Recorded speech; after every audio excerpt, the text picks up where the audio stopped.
Hello बच्चों, आप सभी का स्वागत है। तो आइए बच्चों, आज देखते हैं हम मॉडल पेपर 2023 का क्लास 10th के बच्चों के लिए। विषय हमारी है विज्ञान। आप 25 नंबर कैसे ले सकते हैं, यानी कि 25 नंबर के मोस्ट इम्पोर्टेंट क्वेश्चन आपको मैं आज बताने वाला हूं। अध्याय 1 से लेकर 5 तक के सभी महत्वपूर्ण प्रश्नों को मैं आपको इसमें लेकर आया हूं। परीक्षाओं में ये बार बार पूछे जाते हैं। अध्याय 1 से 5 तक के सभी प्रश्न हैं जो परीक्षाओं में बार बार पूछे जाते हैं और आपको अच्छे नंबर दिला सकते हैं। एक एक अंक वाले भी प्रश्न आते हैं और दो दो अंक वाले भी प्रश्न आते हैं। तो आइए बच्चों, हम स्टार्ट करते हैं हमारी वीडियो को। देखिए बच्चों, सबसे पहला क्वेश्चन है हमारा कि मैग्नीशियम को जलाने से पहले साफ क्यों किया जाता है। कि मैग्नीशियम को जलाने से पहले साफ क्यों किया जाता है। बहुत ही अच्छा क्वेश्चन है और आपको 1 नंबर दिलाने की पूरी पूरी रखता है ये। दूसरा क्वेश्चन है हमारा, लेड नाइट्रेट को गर्म करने पर किस प्रकार का धुआं निकलता है। आया ना समझ में दोस्तों, कि लेड नाइट्रेट को गर्म करने पर किस प्रकार का धुआं बाहर निकलता है। यह भी आपको 1 नंबर दिला सकता है। अच्छा क्वेश्चन है, आपको याद कर लेना चाहिए। अगला क्वेश्चन आता है हमारा प्रश्न 2। इसमें क्या पूछा है, इसमें सूत्र पूछा है कि धावन सोडा का सूत्र लिखिए। क्या लिखिए, धावन सोडा का सूत्र लिखिए। ओके दोस्तों, अगला क्वेश्चन है हमारा प्लास्टर ऑफ पेरिस पीओपी का रासायनिक सूत्र एवं इसकी जल के साथ रासायनिक अभिक्रिया को लिखिए। आपको प्लास्टर ऑफ पेरिस का रासायनिक सूत्र लिखना है और इसकी जल के साथ जो रासायनिक अभिक्रिया होती है उसको लिखना है। यह भी एक अच्छा क्वेश्चन है। इसके बाद देखिए दोस्तों, हमारा प्रश्न नंबर 4 है। क्या है प्रश्न नंबर 4, इसमें लिखा है कि निम्नलिखित यौगिकों में को दुर्बल एवं प्रबल अम्ल क्षारकों में वर्गीकृत कीजिए। यानी कि जो ये यौगिक दे रखे हैं, इनमें क्या करना है हमको, इनमें से दुर्बल अम्ल एवं दुर्बल क्षारों को क्या करना है, पृथक करना है। दुर्बल व प्रबल अम्ल क्षारकों को पृथक करना है कि कौन सा इसमें अम्ल है, कौन सा इसमें क्षारक है। यह भी एक हमारा क्या है, मोस्ट क्वेश्चन है। क्या है, इंपॉर्टेंट क्वेश्चन है। फिर देखिए दोस्तों, हमारे आगे 5वां क्वेश्चन है कि निम्न को सुमेलित कीजिए। यह भी हमको 2 नंबर दिलाता है। क्या दिलाता है, 2 नंबर या 3 नंबर हमको अवश्य ही दिलाता है। तो देखिए दोस्तों, इसमें क्या है कि ए सेक्शन को बी सेक्शन से सुमेलित की जाए। यानी कि जिप्सम का रासायनिक सूत्र क्या है, इसमें से लिखना है। ब्लीचिंग पाउडर का क्या है, एप्सम का क्या है, बिना बुझा हुआ चूने का क्या है, प्लास्टर ऑफ पेरिस का सूत्र क्या है। इनमें सबको आपको लिखना है। ओके दोस्तों, प्लास्टर ऑफ पेरिस का सूत्र लिखना है। इनमें से छांट के आपको लिखना है कि जिप्सम के आगे क्या आएगा, इनको मिलाना है। और आगे हमारा क्वेश्चन आता है कि विद्युत चालकता किसे कहते हैं। यह भी हमारा मोस्ट क्वेश्चन है। आपको बहुत ज़्यादा याद करना पड़ेगा कि विद्युत चालकता किसे कहते हैं, क्योंकि हमारे विद्युत से ही क्या करते हैं, हम कार्य करते हैं और हमारे घरों में अधिकतर कार्य विद्युत से ही चलते हैं। यह भी क्या होता है कि मोस्ट क्वेश्चन बन जाता है हमारा। क्या बन जाता है, मोस्ट क्वेश्चन बन जाता है और पेपर में आने की संभावना अधिक रहती है। इसके आगे एक और क्वेश्चन है हमारा प्रश्न नंबर 7। इसमें लिखा है कि इन अभिक्रियाओं के लिए समीकरण दीजिए। यानी कि आपको क्या करना है कि आपको इनके सूत्र याद होने चाहिए। क्या होने चाहिए, सूत्र याद होने चाहिए, तो आप इनका आंसर कर देंगे। तो जैसे कि हमने भाप भाप का सूत्र याद होगा तो आप कर देंगे, और आयरन का सूत्र आपको याद होगा तो आप इसका समीकरण बना देंगे। क्या करना है आपको, भाप की अभिक्रिया आयरन से करा देने पर क्या प्राप्त होता है, वो हमको समीकरण निकला है। और इसी प्रकार जल के साथ कैल्शियम तथा पोटेशियम धातुओं की क्या करानी है, हमको अभिक्रिया करानी है और इसका रासायनिक सूत्र लिखना है। ओके दोस्तों, इसके बाद आता है हमारा नंबर 8वां क्वेश्चन।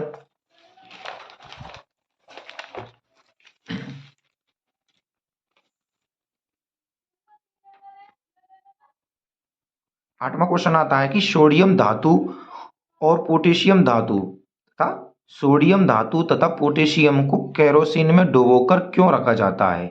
केरोसिन में डुबोकर क्यों रखा जाता है। इसके बाद देखिए दोस्तों, हमारा नवा क्वेश्चन आता है कि अम्लों की अभिक्रिया धातुओं से कराने पर किस का निर्माण होता है। प्रयोग द्वारा समझाइए व चित्र बनाइए। देखिए दोस्तों, ये हमारा very very most important question है। क्या है, पेपरों में बहुत बार पूछा गया है, बार बार पूछा जाता है। क्या होता है कि यह बार बार पूछा जाता है। इसको क्या करना है आपको, अम्लों की अभिक्रिया धातुओं से कराने पर किसका निर्माण होता है, उसका आपको चित्र बनाना है पहले तो प्रयोग का, और क्या करना है कि उसमें कौन सी अभिक्रिया बनती है और किसका निर्माण होता है और कौन सी गैस बाहर निकलती है। ओके दोस्तों, तो क्या करना है आपको, उसको चित्र सहित व्याख्या करनी है, जैसे गणित में करते हैं ना, रचना कीजिए, चित्र बनाकर रचना करनी है इसकी एक तरह से, और रासायनिक समीकरण भी लिखना है। अगला क्वेश्चन है हमारा 10वां कि अयस्क किसे कहते हैं। देखिए दोस्तों, बहुत ही मोस्ट इंपॉर्टेंट है, क्या है, वेरी वेरी मोस्ट है ये, कि अयस्क किसे कहते हैं तथा तांबे के परिष्करण की विद्युत अपघटनी। देखिए दोस्तों, तांबे के परिष्करण की विद्युत अपघटनी विधि का सचित्र वर्णन करना है आपको। यह आपको पेपर में कम से कम 5 नंबर दिलाने वाला होता है।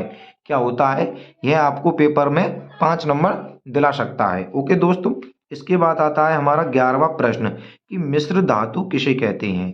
मिश्र धातु किसे कहते हैं, इसके बनाने के उद्देश्य का वर्णन कीजिए। अथवा इसी में एक और प्रश्न आता है कि मिश्र धातु किसे कहते हैं, इसके 2 उदाहरण दीजिए। मिश्र धातु किसे कहते हैं, इसके 2 उदाहरण दीजिए।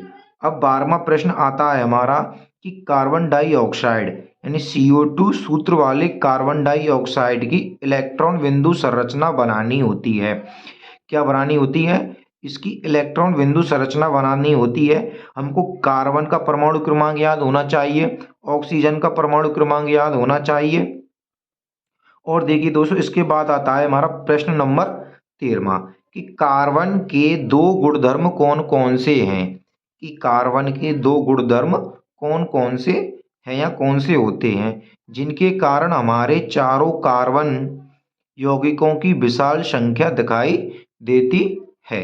ओके दोस्तों, ये भी क्या है, हमारा मोस्ट इंपॉर्टेंट क्वेश्चन है। इसके बाद आता है हमारा प्रश्न नंबर 14वां कि साबुन तथा अपमार्जकों में अंतर लिखिए। इसकी क्या करना है, आपको तुलना करनी है। क्या करनी है, तुलना करनी है कि एक साइड में कॉपी में क्या होते हैं, 2 ऐसे होते हैं, एक लाइन खींच ली, इधर क्या लिखना है आपको, साबुन, इधर अपमार्जक। तो क्या करनी है आपको, इसकी तुलना करनी है। इसके बाद देखिए दोस्तों, हमारा क्वेश्चन आता है 15वां कि एल्डिहाइड तथा कीटोन क्या होते हैं। एल्डिहाइड तथा कीटोन क्या होते हैं, इनका नामकरण किस प्रकार किया जाता है। इनका नामकरण किस प्रकार किया जाता है। अब आता है हमारा क्वेश्चन नंबर 16वां। ये भी क्या होते हैं, हमारे मोस्ट है, ये क्या है, हमारा मोस्ट इंपॉर्टेंट है पेपर में 2023 के लिए आने के लिए। कब, 2023, ध्यान रखना दोस्तों, 2023 के लिए मोस्ट इंपॉर्टेंट क्वेश्चन है ये हमारा। देखिए दोस्तों, क्वेश्चन नंबर है 16वां कि साइक्लोहेक्सेन का अणु सूत्र लिखिए। क्या करना है आपको, सबसे पहले साइक्लोहेक्सेन का अणु सूत्र लिखना है। इसके बाद 16 क्वेश्चन का बी क्वेश्चन है कि साइक्लोहेक्सेन का संरचना सूत्र बनाइए। क्या बनाइए, साइक्लोहेक्सेन का संरचना सूत्र बनाइए तथा इसमें उपस्थित सहसंयोजक बंधों की संख्या लिखिए। क्या लिखनी है आपको, संख्या लिखनी है। क्वेश्चन नंबर 16 का ही सी होता है कि निम्नलिखित में से एथीन कौन सी है, उनमें उपस्थित द्विबंध की संख्या लिखिए। ओके दोस्तों, प्रश्न नंबर होता है हमारा 17वां कि निम्न की परिभाषा व रासायनिक समीकरण लिखो। क्या करना है कि निम्न की आपको परिभाषा लिखनी है और रासायनिक समीकरण भी लिखना है।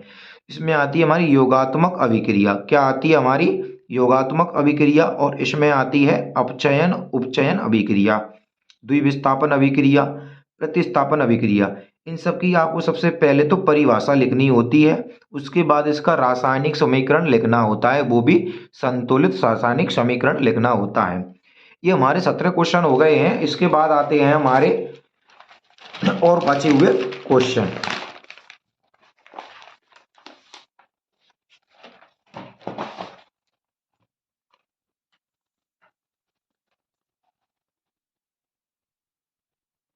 देखिए दोस्तों, 18वां क्वेश्चन होता है हमारा कार्बन के अपर रूपों की व्याख्या कीजिए। कि भाई हमारे जो कार्बन होता है जिसका परमाणु क्रमांक कितना होता है, 4 होता है, इसका क्या करना है आपको, अपर रूपों की व्याख्या करनी है। अपर रूप जैसे ग्रेफाइट, हीरा होता है, इनके बारे में आपको इसमें लिखना होगा। ओके दोस्तों। और क्वेश्चन आता है हमारा 19वां। ये क्या है, हमारा मोस्ट इंपोर्टेंट है, ये पेपरों में बार बार रिपीट होता है। क्या होता है, बार बार रिपीट होता है। अगर यह क्वेश्चन आपको 6 नंबर तो दिलाने ही वाला है। क्या नंबर दिलाना है, 6 नंबर या 5 नंबर तो आपको अवश्य ही दिला देगा। ओके दोस्तों, ये है, हमेशा क्वेश्चन आता है या तो निकरावर आएगा या अथवा में आएगा। किस में आएगा, अथवा में आपके लिए ये क्वेश्चन अवश्य मिले ही जाएगा, क्योंकि यह आपको पांच पांच अध्याय जो हमारा 5 होता है उसमें इसी के अलावा कुछ नहीं है, क्योंकि बार बार इसी को ही रिपीट किया जाता है। ओके दोस्तों। आधुनिक आधुनिक आवर्त सारणी एवं मेंडलीव की आवर्त सारणी में तत्वों की व्याख्या या तुलना करनी है आपको। ओके दोस्तों। आधुनिक आवर्त सारणी एवं मेंडलीव की आवर्त सारणी में तत्वों की व्याख्या कीजिए। अब देखिए दोस्तों, मेंडलीव की क्वेश्चन नंबर हमारा कितना, 21वां। मेंडलीव की आवर्त सारणी की सीमाएं लिखनी है, यानी कि कमियां लिखनी है। इसकी क्या लिखनी है आपको, कमियां लिखनी है। ओके दोस्तों। अब आता है क्वेश्चन नंबर 22वां कि मेंडलीव की आवर्त सारणी की उपयोगिता समझाइए।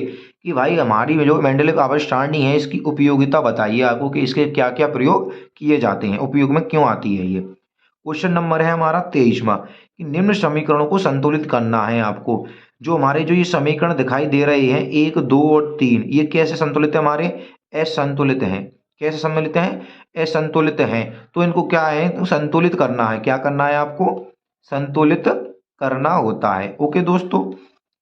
H2SO4 सोडियम हाइड्रोक्साइड है, सोडियम सल्फेट है और जल है। इसको क्या करना है आपको, संतुलित करना है।